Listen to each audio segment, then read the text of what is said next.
Welcome to Penrose Learning, where we make understanding easy. In this video, I will explain how to connect Sony headphones to a personal computer via Bluetooth.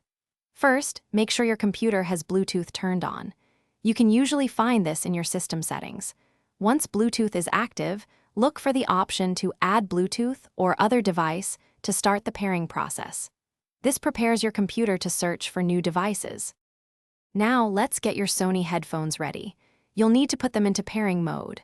For most models, this involves pressing and holding the power button for approximately 7 seconds. You should see an indicator light, often blue, begin to flash rapidly, signaling they are discoverable. This step is crucial for your computer to find them. Once your headphones are in pairing mode, they should appear in the list of available devices on your computer.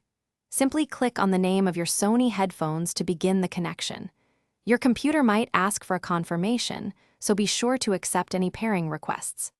After a few moments, your headphones should show as connected and be ready for use. If you encounter any issues, a quick restart of both your computer and headphones can often resolve them. Also, double-check your computer's sound settings to ensure your Sony headphones are selected as the audio output device. Remember, your headphones can typically only connect to one device at a time, so disconnect them from any other active connections. Thanks for watching. If this was helpful, leave a like and consider subscribing. See you next time.